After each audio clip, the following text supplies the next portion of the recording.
दोस्तों कैसे आप उम्मीद करते हैं अच्छे होंगे। दोस्तों इस वीडियो में railway NTPC previous year paper solution देखने वाले हैं, तो आप लोग लास्ट तक ज़रूर बने रहिएगा। यह वीडियो आपके लिए काफ़ी हेल्पफुल रहने वाला है। तो चलिए शुरू करते हैं। देखिए यह पेपर जो है 29/12/2020 को फर्स्ट शिफ्ट में पूछा गया था। तो चलिए देखते हैं। इससे पहले यदि आप नए हैं तो चैनल को सब्सक्राइब कर लीजिए, बेल आइकन को प्रेस कर दीजिए और वीडियो को एक बार शेयर कर दीजिए। तो चलिए शुरू करते हैं। देखिए फर्स्ट है कि यदि 1 square 2 square 3 square plus dot dot 14 का स्क्वायर बराबर है 1015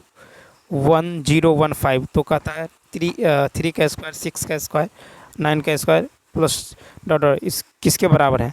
तो यहाँ से देखिए क्या करेंगे, इसमें से 3 देखिए 3 है, 3 कॉमन करेंगे तो क्या बचेगा, या 3 का स्क्वायर कॉमन कीजिएगा तो ये बचेगा 1 का स्क्वायर 2 का स्क्वायर 3 का स्क्वायर डॉट डॉट डॉट कितना होगा 14 का स्क्वायर। ठीक है, 14 का स्क्वायर तो 3 का स्क्वायर होगा 9 इंटू देखिए इसका मान कितना है तो 1015। तो ये हो जाएगा 9 5 45 हासिल 4 9 4 13 9 का 9 यानी कितना हुआ 9135 यानी ए ऑप्शन। नेक्स्ट क्वेश्चन की यदि बात करें तो देखिए यहाँ पे यदि देखें तो विकल्प ए को देखिए, यहाँ पे जो दे दिया गया है 11, यहाँ पे है आपको 5 3 2 लिया गया है, यहाँ पे 6। तो देखिए विकल्प ए को छोड़कर अन्य सारे विकल्प में प्रथम संख्या का दहाई अंक द्वितीय संख्या है। ठीक है, प्रथम संख्या का जो दहाई अंक है, प्रथम संख्या का दहाई अंक द्वितीय है तथा प्रत्येक संख्या का इकाई अंक 4 है। प्रत्येक संख्या का इकाई अंक कितना है 4 है, तो इसीलिए यहाँ पे अलग ऑप्शन ए हो जाएगा। नेक्स्ट फिर देखिए यहाँ पे है क्वेश्चन नंबर 3 में यदि देखें ए अनुपात बी है 15 और 16। ठीक है, यहाँ पे हमको निकालना है ए अनुपात डी निकालना है। ठीक है, ए अनुपात डी, तो यहाँ पे हम क्या करेंगे ए अनुपात डी बराबर होगा ए बाई बी गुने बी बाई सी गुने सी बाई डी, यानी ये होगा 15/16 गुने 8/25 गुने 20/9। ठीक है, गुने 20/9 8 दूनी 16। ठीक है, और 8 दूनी 16 हो जाएगा, 5 तिया 15 5 25 5 चौका 20 2 दूनी 4। ठीक है, 2 दूनी 4 3 तिया 9 यानी कितना होगा 2/3 हो जाएगा, यानी इसका राइट आंसर होगा डी ऑप्शन। ठीक है, नेक्स्ट क्वेश्चन देखिए 4 नंबर, कहता है कि बेला शुभम से लंबा है। बेला जो है ये शुभम से क्या है लंबा। तो चलिए देखते हैं बेला जो है ये शुभम से लंबा है, परंतु देखिए उमेश है।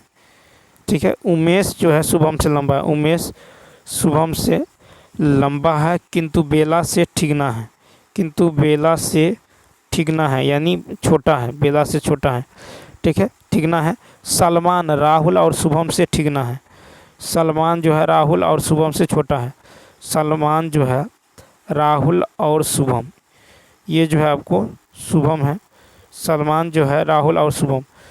तो सलमान जो है यहाँ पे देखिए राहुल, तो यहाँ पे है सलमान राहुल और शुभम से ठिगना है, राहुल और शुभम। तो शुभम यहाँ है, राहुल यहाँ है और इससे छोटा कौन है सलमान, यहाँ पे है सलमान। तो कहता समूह में सबसे ठिगना कौन है तो सलमान है। ठीक है, यहाँ पे कौन होगा सलमान यानी ए ऑप्शन। नेक्स्ट फिर यूनेस्को द्वारा सांची स्तूप को विश्व धरोहर स्थल कब घोषित किया गया। तो देखिए यूनेस्को द्वारा सांची स्तूप को विश्व धरोहर स्थल 1989 में घोषित किया गया, 1989 यानी इसका बी ऑप्शन। ठीक है, सांची स्तूप मध्य प्रदेश में है। सांची स्तूप का निर्माण 3री शताब्दी ईसा पूर्व में सम्राट अशोक के द्वारा किया गया। यूनेस्को का पूरा नाम है United Nations Educational Scientific and Culture Organization. UNESCO की स्थापना 16 नवंबर 1945 को किया गया। वर्तमान में इसके 195 सदस्य देश हैं, 12 सहयोगी देश हैं और 2 पर्यवेक्षक देश हैं। ठीक है, 195। यूनेस्को का मुख्यालय पेरिस फ्रांस में है। वर्ष 2023 में पश्चिम बंगाल में शांति निकेतन और कर्नाटक स्थित होयसल के पवित्र मंदिर समूह यूनेस्को के विश्व जो है विरासत स्थल में शामिल किया गया है। ठीक है, सितंबर 2024 के अनुसार भारत में जो है भारत में यूनेस्को की वर्ल्ड हेरिटेज साइट की कुल संख्या 43, ठीक है, कुल संख्या 43 हो गई है। ठीक है, सितंबर 2024 के अनुसार असम के होम वंश के जो है चराई देव मोईराम यानी सावागर टीला को यूनेस्को ने 42वां भारत का विश्व धरोहर घोषित किया है। ठीक है, 21 से 31 जुलाई 2024 को मई में आयोजित 46वीं विश्व धरोहर समिति के बैठक में सांस्कृतिक धरोहर के रूप में। नेक्स्ट फिर है किस देश में सबसे सफल सहकारी कृषि है? D option. तो देखिए डेनमार्क देश में सबसे सफल सहकारी कृषि हैं। ठीक है, डेनमार्क की राजधानी है कोपेनहेगन, डेनमार्क की मुद्रा है डेनिश क्रोन। नेक्स्ट देखिए, नेक्स्ट क्वेश्चन है कि 2 मीटर गहरी और 21 मीटर चौड़ी एक नदी के प्रवाह की चाल दे दिया गया है इतना, 10 मिनट में समुद्र में कितनी किलोमीटर पानी जो है भरेगा? तो यहाँ पे देखिए अभिष्ट जो है किलोमीटर हो जाएगा, 2 मीटर गहरी, 21 मीटर चौड़ी और इतना मीटर जो है ऊंची, कितना 5, फिर है आपको 5 और किलोमीटर प्रति घंटा में है, इसको मीटर पर सेकंड में कन्वर्ट करेंगे तो 5/18 से क्या करेंगे? 5/18 से गुना कर देंगे। ठीक है, 5/18 से क्या करेंगे? गुना। ये हो गया मीटर पर सेकंड, मीटर पर सेकंड। ठीक, उसके बाद देखिए फिर कहता है 10 मिनट, तो 10 और 1 मिनट में 60 सेकंड होता है, तो यहाँ पे 60 सेकंड। इसको सॉल्व करेंगे तो ये आ जाएगा आपको 35,000 किलो। ठीक है, 35,000 मीटर यहाँ पे हो जाएगा आपको 35,000। ठीक है, यानी इतना मीटर क्यूब हो जाएगा, तो ये हो जाएगा 35,000 किलोलीटर। ठीक है, चूँकि 1 घन मीटर बराबर होता है 1 किलोलीटर। ठीक है, 1 घन मीटर बराबर 1 किलोलीटर, तो यहाँ पे 35,000 हो जाएगा, सी ऑप्शन हो जाएगा। नेक्स्ट फिर है कि देखिए 8 में यदि देखें तो यहाँ पे देखिए जिस प्रकार फीलाइन यानी बिल्ली प्रजाति से संबंधित बिल्ली के समान है। ठीक है, फीलाइन जो है ये इसका संबंध जो है कैट से है, उसी प्रकार कैनाइन यानी कुत्ते के जैसा का संबंध जो है डॉग से है, तो कैनाइन यानी ए ऑप्शन। नेक्स्ट क्वेश्चन देखिए फिर है एचटीटीपी का पूर्ण रूप क्या है? तो इसका जो राइट आंसर होने वाला है यानी इसका 9 का हो जाएगा बी ऑप्शन। क्या होगा? Hyper text transfer protocol. HTTP का फुल फॉर्म है हाइपर टेक्स्ट ट्रांसफ़र प्रोटोकॉल। ठीक है, क्या हो जाएगा? Transfer protocol. Hyper text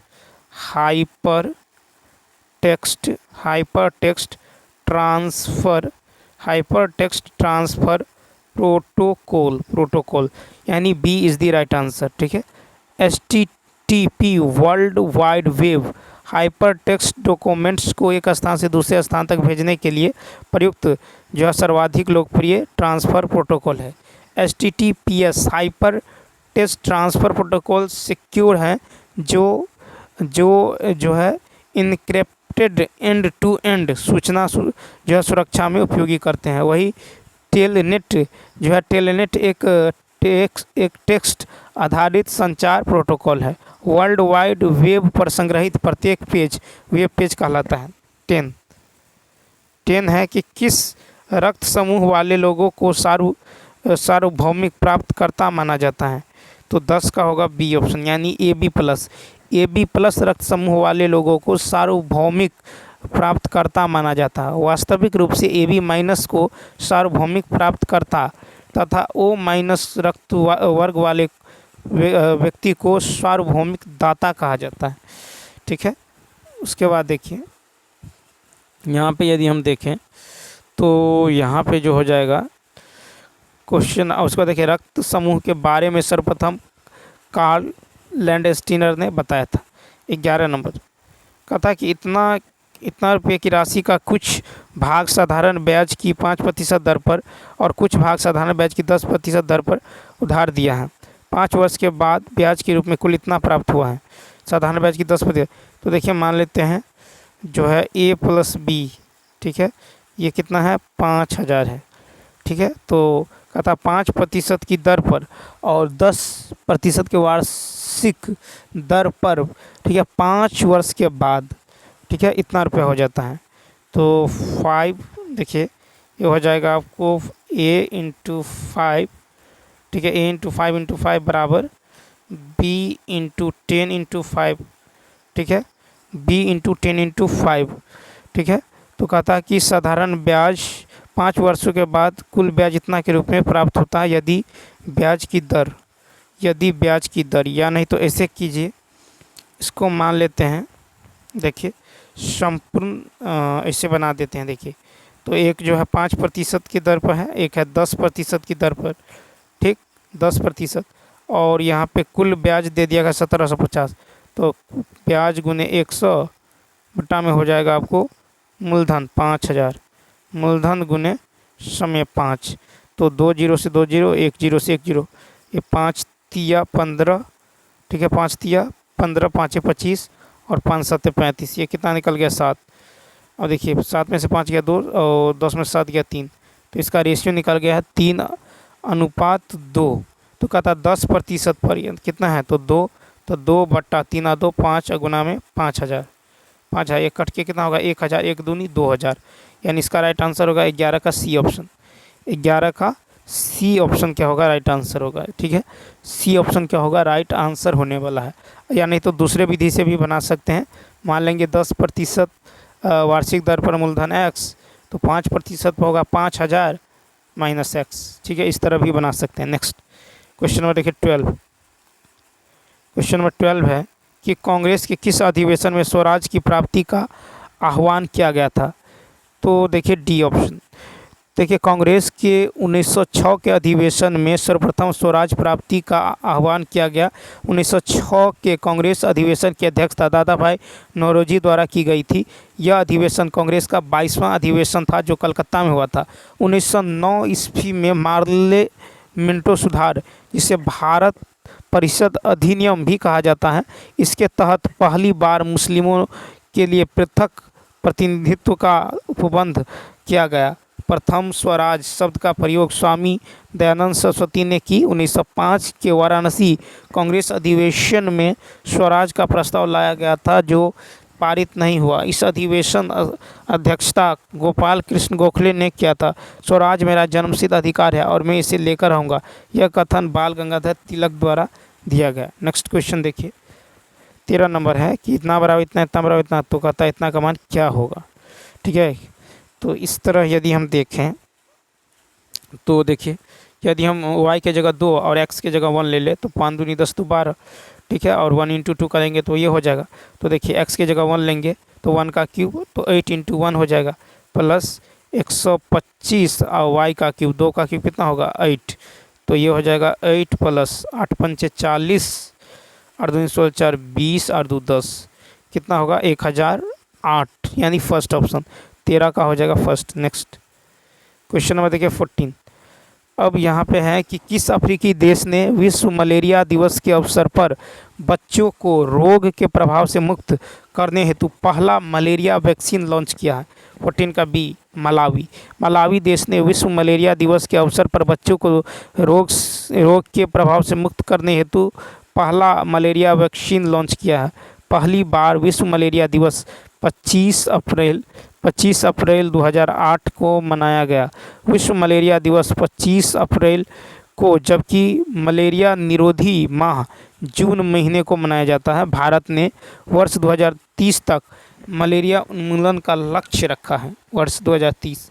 next 15 number है कि पुरातात्विक खुदाई के बारे में अनरेस्ट मैके द्वारा लिखित पुस्तक का नाम क्या है। 15 का बी ऑप्शन, यानी फर्दर एक्सकेवेशंस एट मोहनजोदड़ो। तो पुरातात्विक खुदाई के बारे में जो अर्नेस्ट मैके द्वारा लिखित पुस्तक का नाम है फर्दर एक्सकेवेशंस एट मोहनजोदड़ो, ठीक है।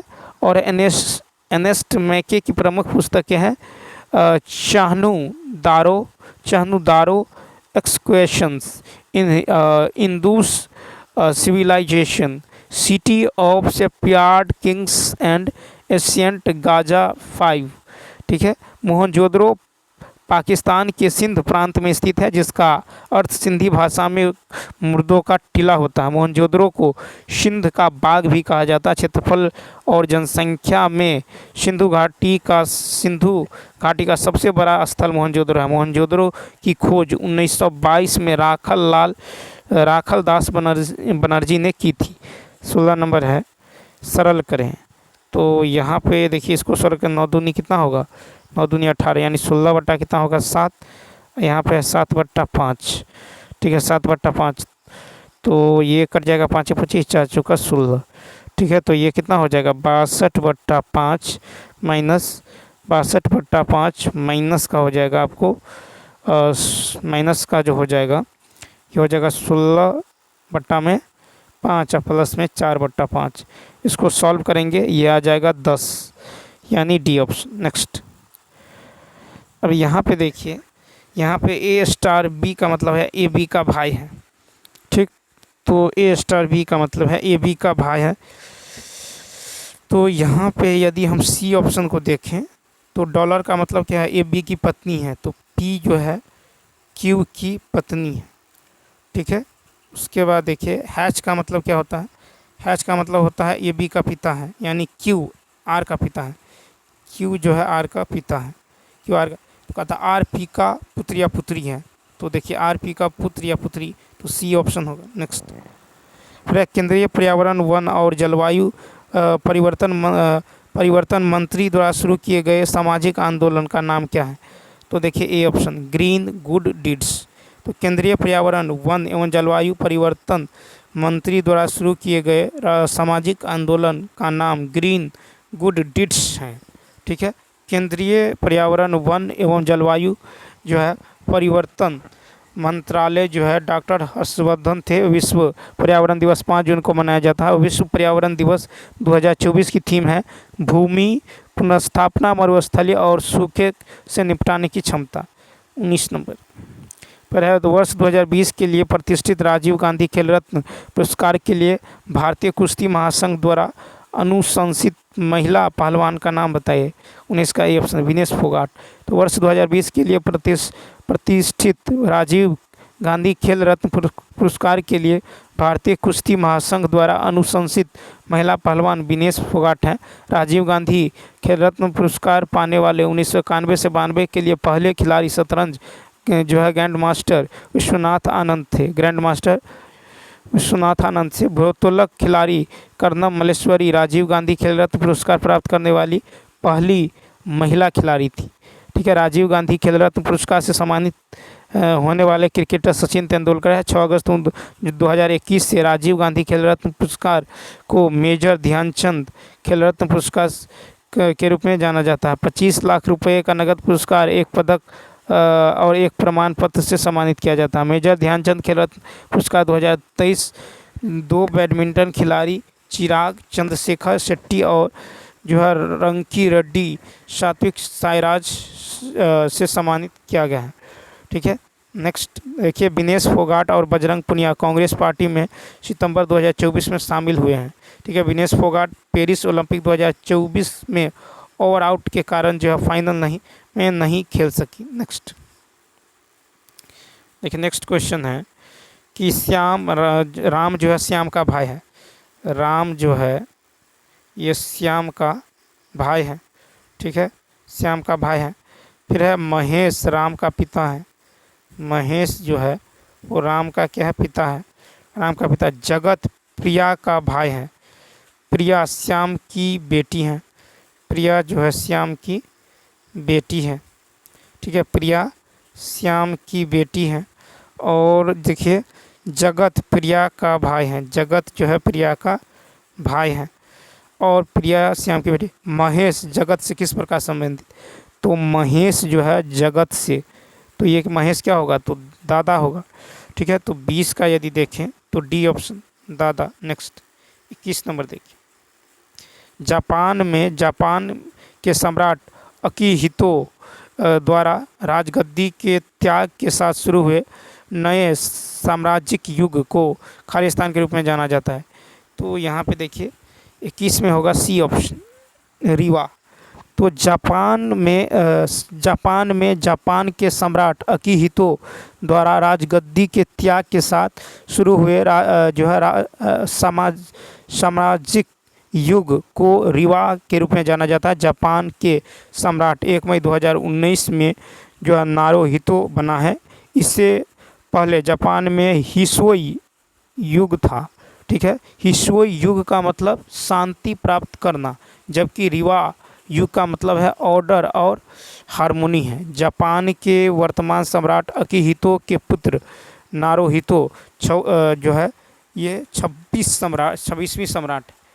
अब देखिए क्वेश्चन नंबर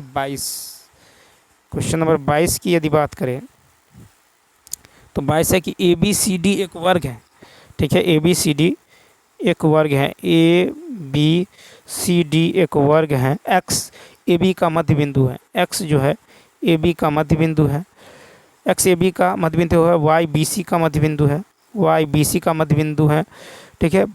BY बराबर 1/3 BC। अगर BC को यहाँ लेंगे तो BY हो जाएगा 1, ठीक है। BY जो हो जाएगा 1 हो जाएगा, ठीक है। BY जो है इतना हो जाएगा 1, यानी इसको X मान लेते हैं। और BC जो हो जाएगा, BC ये पूरा कितना हो जाएगा 3x, तो ये हो जाएगा इतना 2x, मान लिए 2x, ठीक है। तो कहता है त्रिभुज BXY का क्षेत्रफल, त्रिभुज BXY का क्षेत्रफल, ठीक है। 300 दे दिए गए हैं। तो त्रिभुज BXY का क्षेत्रफल, तो BC बराबर कितना है 3x, ठीक है। तो BY बराबर है आपको x, तो BX कितना होगा BX, तो BX जो हो जाएगा ये हो जाएगा 1.5x, ठीक है। 1.5x, क्योंकि x जो है भुजा AB का मध्य बिंदु है। x जो है ये AB का क्या है मध्य बिंदु, AB का मध्य बिंदु है। आ चूँकि AB एक वर्ग है तो ये भी कितना होगा 3x, ठीक है। तो 1.5 हो जाएगा। तो यहाँ से क्षेत्रफल निकल जाएगा 1/2 गुने आधार गुने ऊंचाई, 1/2 गुने आधार गुने ऊंचाई बराबर कितना 300। तो यहाँ से x का मान निकल जाएगा 20, x का मान 20। तो वर्ग की भुजा होगा, वर्ग की भुजा। तो यहाँ पे निकालना है विकर्ण की लंबाई, ठीक है, विकर्ण की लंबाई। तो वर्ग की भुजा होगा 3 गुने 20 यानी 60 सेंटीमीटर, ठीक है। क्या होगा 60। तो वर्ग का विकर्ण रहा √2 गुने भुजा यानी 60√2। इसका राइट आंसर होगा बी। नेक्स्ट फिर है कि एक पार्टी में ABCD और E नामक जो है 5 व्यक्ति हैं, जिनमें से 2 जो है युगल हैं, वे शिक्षक, डॉक्टर, वकील, ठीक है, वकील और इंजीनियर के रूप में कार्यरत है। यद्यपि उनका इसी क्रम में होना आवश्यक नहीं है। इंजीनियर की शादी शिक्षक से हुई है, ठीक है। और C जो है अविवाहित। तो देखिए यहाँ पे क्या होगा, तो वकील है, ठीक है, वकील। यहाँ पे है ABCD जिनमें से युगल है, वे शिक्षक और डॉक्टर भी है। अब देखिए इसी क्रम में नहीं है, C एक अविवाहित वकील है।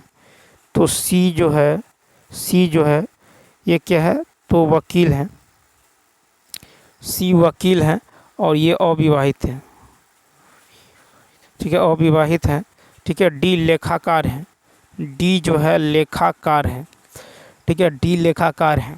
उसके बाद देखिए तो D जो है ये लेखाकार, ठीक है, D लेखाकार हैं, ठीक है। C एक अविवाहित वकील है, D लेखाकार है। शिक्षक B एक महिला है, शिक्षक B एक महिला है। तो देखिए शिक्षक है, शिक्षक B है जो एक महिला है, ठीक है, शिक्षक B है जो महिला है, ठीक है, महिला है।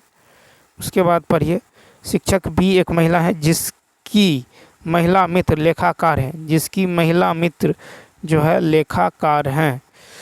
तो जिसकी महिला मित्र, तो ये भी जो है क्या होगा, महिला है तो किसी की पत्नी होगी, ठीक। जिसकी महिला मित्र लेखाकार हैं। ज्ञात कीजिए कि कौन सा कथन जो है संभवतः सत्य है। तो यहाँ पे अब जो बचा आपको जिनमें से कहता है कि जिनमें से युगल हैं वे शिक्षक और डॉक्टर, वकील और इंजीनियर के रूप में कार्यरत हैं। तो देखिए यहाँ पे जो बच गया AE बचा, ठीक है। यहाँ भी कौन बच गया, तो आपको AE बच गया और यहाँ भी आपको A और E बच गया, ठीक है। यहाँ भी AE, यहाँ भी AE, ठीक है। तो हो सकता है आपको ये क्या हो, तो इंजीनियर हो सकता है, ठीक है। इंजीनियर, इंजीनियर और डॉक्टर, इंजीनियर और डॉक्टर बचा है। तो विकल्प में यदि देखें तो डी ऑप्शन को यदि देखें कि ए इंजीनियर है, ठीक है, ए इंजीनियर, तो वह विकल्प के अनुसार ए इंजीनियर है, संभवतः सत्य है, हो भी सकता है, तो इसीलिए डी ऑप्शन। नेक्स्ट, अब देखिए यहाँ पे 24 में देखिए, 24 को यदि देखें तो यहाँ पे क्या होगा, 1 इंटू एट द रेट या तो प्लस या गुना को निर्देशित करता है। एट द रेट या तो प्लस या गुना, तो देखिए एट द रेट का मान या तो प्लस या गुना लेने पर न्यूनतम मान होगा, ठीक है। तो पहले हम क्या लेते हैं, गुना लेते हैं। तो एट 1 इंटू 2, ठीक है, +3 न्यूनतम मान का रहा है, +3 +4 +5, ठीक है, +5 प्लस का 5, तो ये कितना हो जाएगा, ये हो जाएगा 2 और 5 4 9 3 12, यानी 14 हो जाएगा, डी ऑप्शन, ठीक है। अब चलिए देखते हैं, रॉबर्ट हुक ने खोज की, 25 का ए ऑप्शन, कोशिका। तो रॉबर्ट हुक ने कोशिका की खोज की। जेनसन द्वारा हांस ने कोशिका के संबंध में पहला विवरण दिया। एमजे स्लाइडेन तथा स्वान ने सर्वप्रथम कोशिका सिद्धांत प्रतिपादित किया।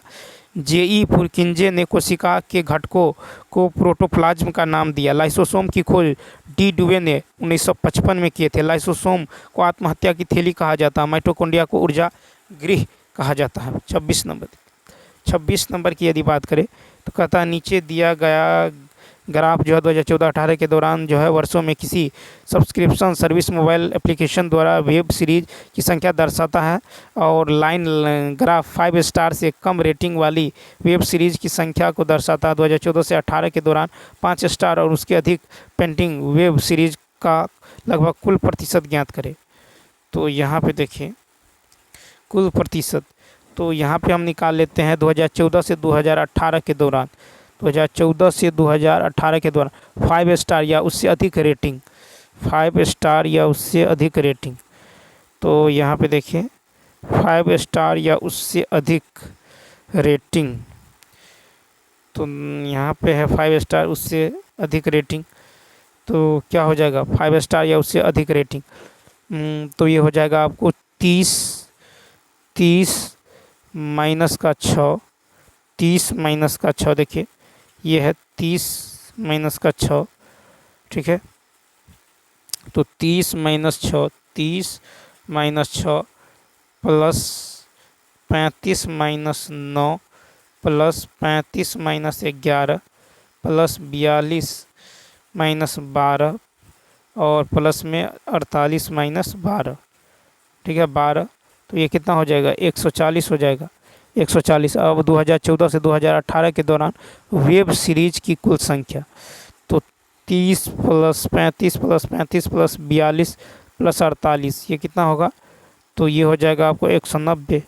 190 आपका था अभिष्ट प्रतिशत 140/190 गुना में 100 करेंगे, ये आएगा 73.68%, यानी 74%। तो इसका राइट आंसर होगा डी ऑप्शन। नेक्स्ट क्वेश्चन देखिए, नेक्स्ट क्वेश्चन है कि 7 चॉकलेट ABCDFG जो है 40 रुपये 50 रुपये और भिन्न भिन्न मूल्यों पर 40 और 50 को छोड़कर खरीदे गए, लेकिन उनका इसी क्रम में होना आवश्यक नहीं है।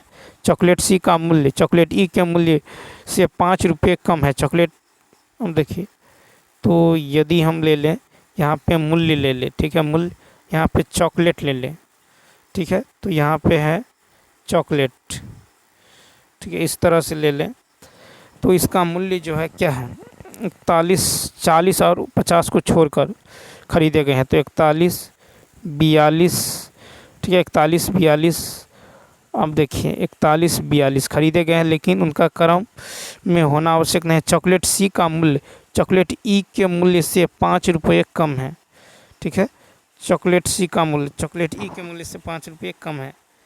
और देखिए चॉकलेट सी का मूल्य चॉकलेट ई के मूल्य से 5 रुपये कम है, और चॉकलेट ई के मूल्य से अधिक है डी का मूल्य, और कह रहा है कि किसी भी चॉकलेट का मूल्य 44 नहीं है। चॉकलेट बी एक सम संख्या है। ठीक है, चॉकलेट बी एक सम संख्या है। तो यहाँ पे यदि हम देखें और चॉकलेट सी का मूल्य चॉकलेट ई के मूल्य से 5 रुपये कम है, चॉकलेट ई के मूल्य से 5 रुपये कम है, 40 और 50 के बीच में भिन्न भिन्न मूल्यों पर है, 40 और 50 को छोड़कर खरीदे गए हैं। ठीक है, और chocolate 7 chocolate A B C D E F और जी है, लेकिन इनका क्रम इसी क्रम में आवश्यक नहीं। चॉकलेट सी का मूल्य जो है ई के मूल्य से 5 रुपये कम है। चॉकलेट सी का मूल्य चॉकलेट ई के मूल्य से 5 रुपये कम है। चॉकलेट ए का मूल्य जो है एक अभाज्य संख्या है। चॉकलेट ए का मूल्य एक अभाज्य संख्या चॉकलेट ए का मूल्य एक अभाज्य संख्या है। ठीक है, चॉकलेट एफ का मूल्य चॉकलेट ए के मूल्य से 2 रुपये अधिक है। ठीक है, चॉकलेट एफ का मूल्य चॉकलेट ई के मूल्य से जो है अधिक है। चॉकलेट डी का मूल्य एक विषम संख्या है। चॉकलेट डी का मूल्य एक विषम संख्या है। ठीक है, और चॉकलेट जी का मूल्य चॉकलेट डी के मूल्य से 3 अधिक है। किसी भी चॉकलेट का मूल्य 44 नहीं है। चॉकलेट बी का मूल्य एक सम संख्या है। चॉकलेट बी का मूल्य जो है एक सम संख्या है। ठीक है, तो चॉकलेट बी का मूल्य एक सम संख्या है। और इनमें से कौन सी जो चॉकलेट जी से महंगी है? तो यदि हम मान लीजिए सी लेंगे और सी का मान यदि 41 ले लें, ठीक है, और यहाँ पे हम बी ले लें, सी का जो मूल्य है देखिए, सी का चॉकलेट सी का मूल्य चॉकलेट ई के मूल्य से 5 रुपया कम है। ई के मूल्य से 5 रुपया कम, यानी ई का मूल्य कितना होगा?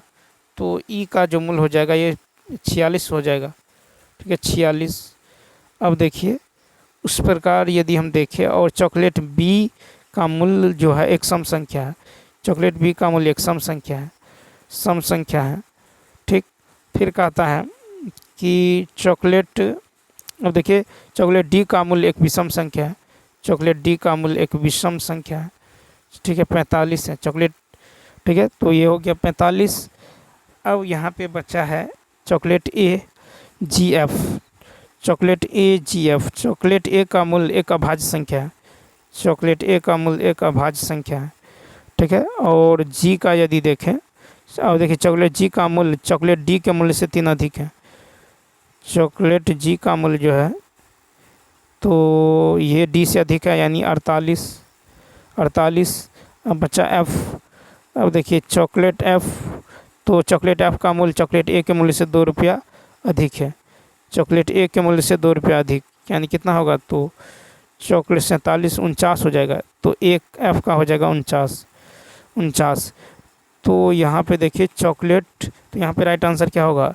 ए ऑप्शन हो जाएगा कि इनमें से कौन सी चॉकलेट एफ से महंगी है। तो एफ से महंगी यदि कोई है, एफ से महंगी है तो जी है।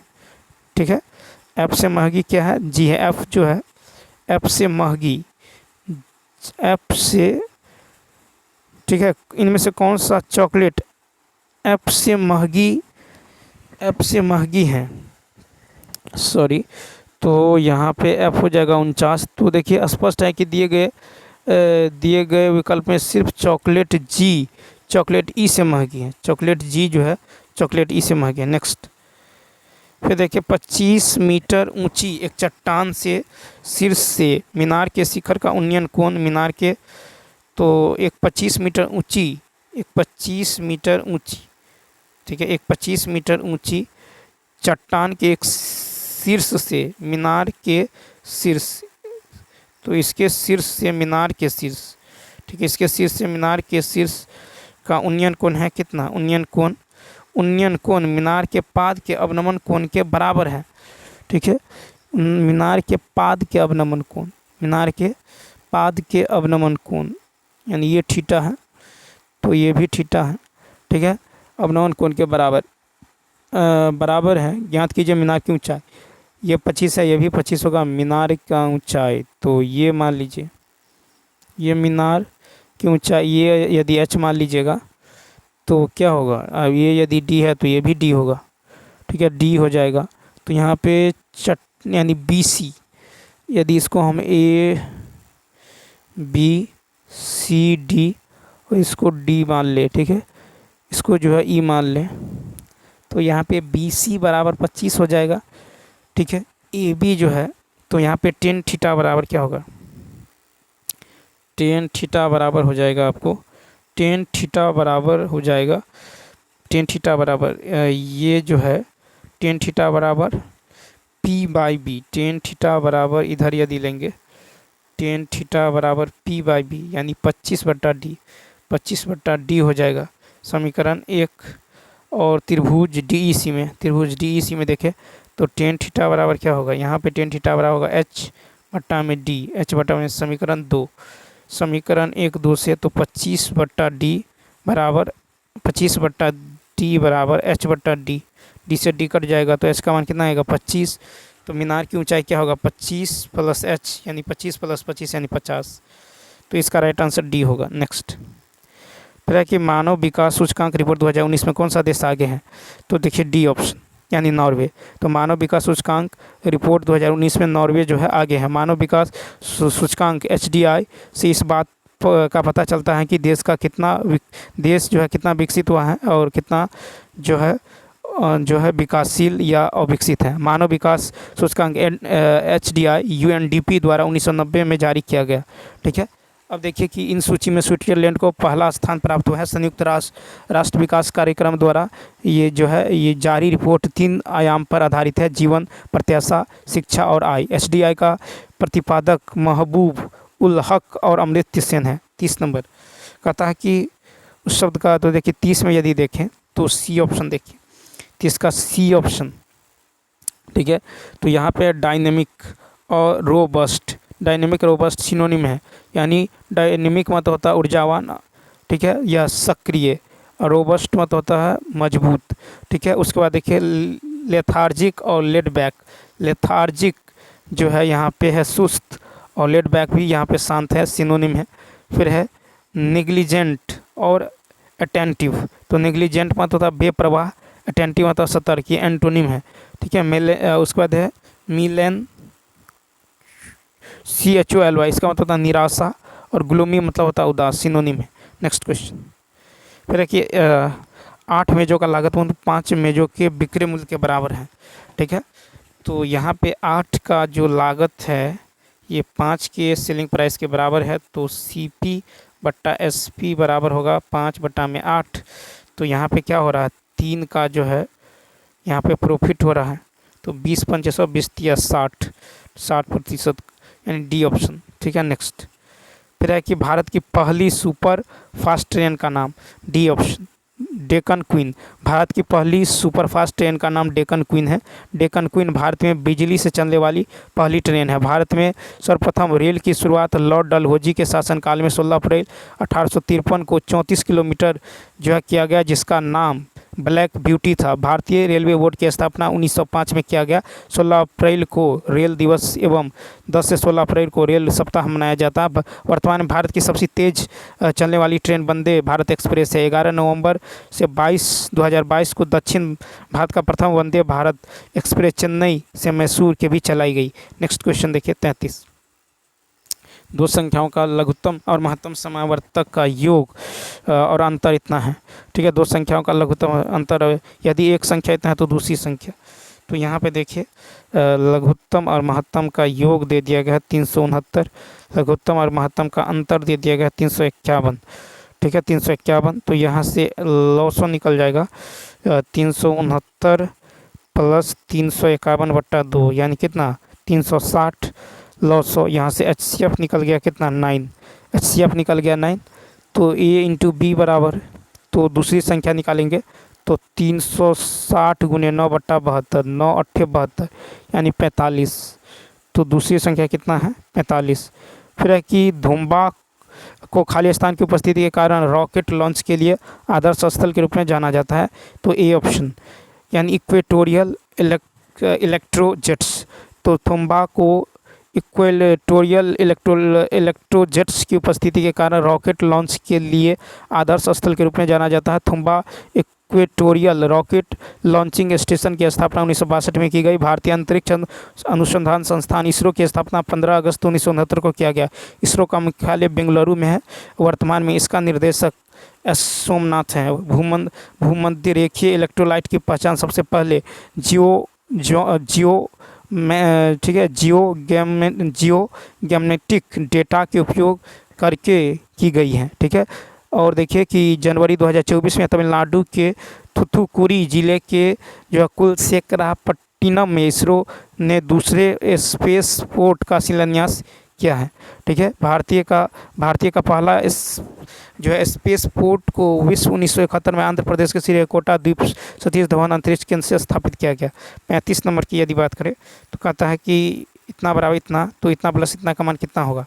तो यहाँ पे देखिए, यहाँ पे हो जाएगा 68 तो होगा, 2 अंक के बाद है तो 1 अंक के बाद दशमलव, फिर यहाँ पे कितना होगा 68, यहाँ पे 2 अंक के बाद दशमलव हो जाएगा, ठीक है। फिर यहाँ पे जो हो जाएगा आपको यहाँ पे 3 अंक के बाद दशमलव हो जाएगा, ठीक। इसको ऐड करेंगे 7.548 आएगा, यानी इसका राइट आंसर होगा सी ऑप्शन। नेक्स्ट, अब देखिए यदि कुछ आंकड़ों के माध्यिका का अनुपात इतना है तो माध्य और बहुलक का अनुपात क्या होगा। तो यहाँ पे देखिए, तो बहुलक बराबर क्या होता है, बहुलक बराबर होता है 3 गुने माध्य का, 3 गुने माध्य का, ठीक है, -2 गुने माध्य, तो होगा 15 - 8 कितना होगा 7। तो माध्य और कहता है माध्य 4, तो 4:7, सी ऑप्शन। नेक्स्ट, फिर है कि किस प्रसिद्ध लेखिका ने जो है माधवी कुट्टी उपनाम दिया है। तो 37 का ए ऑप्शन, कमला दास। तो कमला दास ने माधवी कुट्टी उपनाम का इस्तेमाल जो है उपनाम पेन नेम किया है। कमला दास अंग्रेजी एवं मलयालम भाषा की भारतीय लेखिका थी। कमला दास को 1984 में नोबेल पुरस्कार के लिए नामित किया गया। 1985 में साहित्य अकादमी पुरस्कार से सम्मानित किया गया। 38 नंबर देखिए, 38 नंबर है कि पित्त खाली स्थान द्वारा स्रावित होता है। तो ए ऑप्शन, यकृत, पित्त यकृत द्वारा स्रावित होता है। पित्त रस का दैनिक जो है स्रवन 500 से 800 ml होता है। यह भोजन को क्षारीय बनाता है। यह वसा का पाइसीकरण करने के लिए उत्तरदायी है। शरीर में यूरिया का संश्लेषण यकृत में होता है। यकृत का औसत वजन 1500 ग्राम होता है। अग्नाशय में लैंगर हैंस दीपिका पाई जाती है जिससे इंसुलिन हार्मोन स्रावित होती है। ग्रहणी में वसा का पाचन प्रारंभ होता है। मानव शरीर का सबसे बड़ा अंग यकृत है, ठीक है। और नेक्स्ट 39 नंबर है कि सांसद आदर्श ग्राम योजना के प्रेरणा स्रोत कौन है। सी ऑप्शन, तो महात्मा गांधी। तो सांसद आदर्श ग्राम योजना के प्रेरणा स्रोत महात्मा गांधी है। सांसद आदर्श ग्राम योजना की शुरुआत नरेंद्र मोदी ने जयप्रकाश नारायण की जयंती पर 11 अक्टूबर 2014 को शुरू किया है, ठीक है, शुरू किया है। वहीं डिजिटल इंडिया 1 जुलाई 2015 को शुरू किया है। प्रधानमंत्री जनधन योजना 28 अगस्त 2014 को शुरू किया। स्वच्छ भारत मिशन जो है अभियान जो है 2 अक्टूबर 2014 को। मेक इन इंडिया 25 सितंबर 2014 को। अटल पेंशन योजना 9 मई 2015 को। बेटी बचाओ बेटी पढ़ाओ योजना 22 जनवरी 2015 को। हरियाणा के पानीपत से सुकन्या समृद्धि योजना 22 जनवरी 2015, ठीक है। हृदय योजना जो है ये 21 जनवरी 2015 को। ठीक है, हेरिटेज सिटीज़ का विकास करना इसका उद्देश्य है। फिर है कि उड़ान योजना ये 27 अप्रैल 2017। नेक्स्ट, फिर है इसको सरल करिए। तो 40 में देखिए, इसको सरल करेंगे तो इसका राइट आंसर होगा बी ऑप्शन 23 आएगा, यानी 24 + 0.9 और -6.9 + 5, ठीक है। नेक्स्ट 41 नंबर है कि सितंबर 2019 में किसे तेलंगाना का राज्यपाल नियुक्त किया गया है। तो देखिए तमिलसाई सौंदरराजन को सितंबर 2019 में तेलंगाना का जो है राज्यपाल नियुक्त किया गया है। ए ऑप्शन, ठीक है। 20 मार्च 2024 को सीपी राधाकृष्णन ने तेलंगाना के राज्यपाल के रूप में शपथ ली, ठीक है। फिर है कि ESL नरसिम्हन को तेलंगाना का पहला राज्यपाल बने थे और पहले मुख्यमंत्री जो है कलवकुंतला चंद्रशेखर राव बने थे, ठीक है। तेलंगाना भारत के आंध्र प्रदेश राज्य से अलग होगा। 2 जून 2014 को भारत का 28वां राज्य बना। तेलंगाना शब्द का अर्थ है तेलुगु भाषाई की भूमि। नेक्स्ट है कि भारत के किस वायसराय ने जो है निर्वाचित स्थानीय सरकारी निकायों की सृजन की थी। A option, Lord Ripon. Lord Ripon ने निर्वाचित स्थानीय सरकारी निकायों की सृजन की है।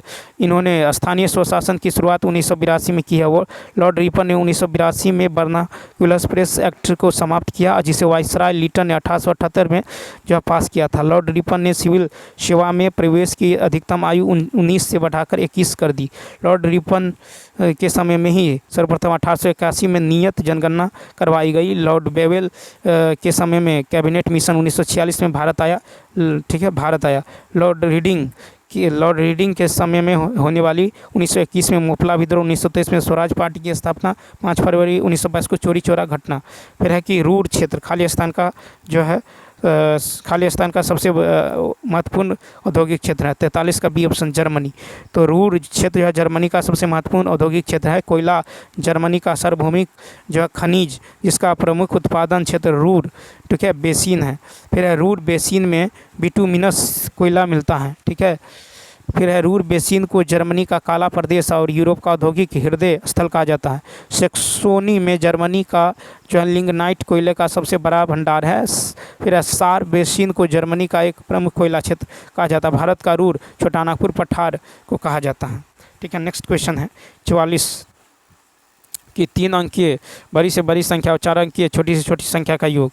तो ये हो जाएगा 1 2 3 और ये हो जाएगा 1 2 3। इसको जोड़िएगा तो ये होगा 1999, यानी इसका राइट आंसर होगा डी ऑप्शन। नेक्स्ट क्वेश्चन देखिए। फिर है कि एक परीक्षा में जो है 55% अभ्यर्थी अंग्रेजी में उत्तीर्ण हुए, 35% जो है गणित में उत्तीर्ण हुए, 20% दोनों विषयों में उत्तीर्ण हुए, ठीक है। तो कहता है दोनों विषयों में अनुत्तीर्ण छात्रों की कुल संख्या इतना है, ठीक है। दोनों में अनुत्तीर्ण होने की छात्रों की संख्या कुल इतना है। अब देखिए यहाँ पे जो क्वेश्चन कर रहा है, क्वेश्चन नंबर जो है 44 कहता 3 अंकों की बड़ी से बड़ी संख्या और इतना का अंतर जिसका महत्तम समावर्तक 24 हो, ठीक है। तो कितना आया था 1999, ठीक है। इसका महत्तम समावर्तक कितना है 24, तो 24 से भाग देंगे 8 मरतबे, ये 192 होगा। 79 यहाँ पे कितना बचा, यहाँ पे 7 शेष बचा, ठीक है। 7 शेष बचा, इसमें से 7 बाहर करना पड़ेगा, तो 1992 होगा, ठीक है। ये 1992 होगा इसका right answer, D option. Next question देखिए। तो यहाँ पे क्या हो जाएगा, तो यहाँ पे यदि देखें तो ये हो जाएगा आपको, देखिए 100%, 35, 55 और 35, 55 और 35, 55 प्लस 35 को जोड़ लीजिए कितना होगा, तो ये 5 5 10, 5 3 8 1 9, 90 हो गया, ठीक है। 90 और इसमें से जो है आप क्या करेंगे, 90 में से 20 घटा लेंगे तो बचा कितना, बचा आपको 70%, ठीक है। 70, इसको 100 में से घटा लेंगे तो कितना होगा 30%, यानी 30% का मान कितना है 1200 के बराबर। तो 100% का मान कितना होगा, ये हो जाएगा आपको 4000 के बराबर। तो इसका राइट आंसर होगा सी ऑप्शन। क्या हो जाएगा, सी ऑप्शन हो जाएगा, ठीक है। नेक्स्ट क्वेश्चन देखिए 44 कहता है 100 और 200 के बीच आने वाली सभी संख्याओं का योग ज्ञात करें जो 12 से भाज्य हैं। तो ये हो जाएगा आपको कितना, 12 से भाज्य होने वाली संख्या 108, 120 होते होते 192, ठीक है। तो यहाँ से जो है n का मान निकल जाएगा आपको कितना, तो 192 माइनस 108/12 प्लस 1 कर दीजिए, इन दोनों को घटा के 1 जोड़िए तो n का मान निकल जाएगा कितना 8, n का मान निकल गया 8। तो Sn बराबर निकाल लीजिए, Sn बराबर था 8/2 यानी 4 इंटू 108 प्लस जो है 192 यानी 1200। इसका राइट आंसर हो जाएगा पी ऑप्शन। 47 भारत सरकार के कौशल विकास कार्यक्रम का क्या नाम है, तो ए ऑप्शन प्रधानमंत्री कौशल विकास योजना। भारत सरकार के कौशल विकास का नाम प्रधानमंत्री जो है कौशल विकास योजना है। प्रधानमंत्री कौशल विकास योजना की शुरुआत 2015 में की गई। प्रधानमंत्री कौशल विकास योजना का उद्देश्य ऐसे लोगों को प्रशिक्षण देना है जो कम शिक्षित हैं या स्कूल छोड़कर घर बैठे हैं, ठीक है। भारतीय कौशल विकास संस्थान कानपुर, मुंबई और अहमदाबाद में 15 जुलाई को विश्व कौशल दिवस मनाया जाता है। 48 नंबर देखिए, कहता है जीएसटी किस तरह का कर है, तो देखिए डी ऑप्शन अप्रत्यक्ष। जीएसटी एक अप्रत्यक्ष कर है। GST goods and service tax एक प्रकार का अप्रत्यक्ष कर है जो 1 जुलाई 2017 को लागू हुआ, ठीक है। जीएसटी में 3 कर यानी टैक्स है, ठीक है। नेक्स्ट क्वेश्चन यदि बात करें तो देखिए प्रत्यक्ष कर एक होता है अप्रत्यक्ष कर। प्रत्यक्ष कर है आयकर, निगम कर, संपत्ति कर और उपहार कर। अप्रत्यक्ष है सीमा शुल्क, सेवा कर, केंद्रीय शुल्क। 49 नंबर है कि नवंबर 2020 के अनुसार संयुक्त राष्ट्र के महासचिव कौन है, तो डी ऑप्शन तो एंटोनियो गुटेरस। तो नवंबर 2020 के अनुसार संयुक्त राष्ट्र के महासचिव एंटोनियो गुटेरस है, ठीक है। और संयुक्त राष्ट्र महासंघ के एंटोनियो गुटेरस को 1 जनवरी 2022 से 31 दिसंबर 2026 तक के लिए दूसरे कार्यकाल हेतु जो नॉर्वे संयुक्त राष्ट्र महासभा के रूप में नियुक्त किया गया। नॉर्वे के ट्रिगवेली संयुक्त राष्ट्र के पहले महासचिव है, ठीक है। संयुक्त राष्ट्र की स्थापना 10 जनवरी 2020 को में हुई थी, जबकि संयुक्त राष्ट्र की स्थापना 24 अक्टूबर 1945 को हुई है, ठीक है। नेक्स्ट देखिए और देखिए संयुक्त राष्ट्र के मुख्य अंग महासभा, सुरक्षा परिषद, आर्थिक और सामाजिक परिषद, न्याय परिषद, अंतर्राष्ट्रीय न्यायालय है। ठीक है। संयुक्त राष्ट्र परिषद में 5 अस्थायी, अमेरिका, रूस, ब्रिटेन, फ्रांस और चीन है। 10 अस्थायी सदस्य। 50 नंबर है कि एक समबाहु त्रिभुज ABC की एक भुजा 28 है और एक अन्य जो है समबाहु त्रिभुज PQR की भुजा का माप ज्ञात करें जिसका क्षेत्रफल इस त्रिभुज के क्षेत्रफल का 16 गुना है। तो ये है 28, 28, 28 और एक त्रिभुज है आपको PQR। ठीक है। यह है ABC। ठीक है। तो यहाँ पे समबाहु त्रिभुज का क्षेत्रफल होता है √3/4 गुने भुजा स्क्वायर। ठीक है। तो ये होगा त्रिभुज ABC का क्षेत्रफल बटा में PQR का क्षेत्रफल। तो ये होगा कितना? तो ये हो जाएगा आपको 1/16। ठीक है। ये दे दिया गया है 1/16। तो यहाँ पे हो जाएगा √3/4 गुने 28 का स्क्वायर। ठीक है। बट्टा में देखिए √3/4 गुने 28 का स्क्वायर, नीचे में √3/4 गुने a का स्क्वायर बराबर 1/16। यहाँ से a का मान निकल जाएगा 112, यानी इसका जो राइट आंसर होगा B ऑप्शन। तो चलिए दोस्तों, मिलते हैं next video. Thanks for watching.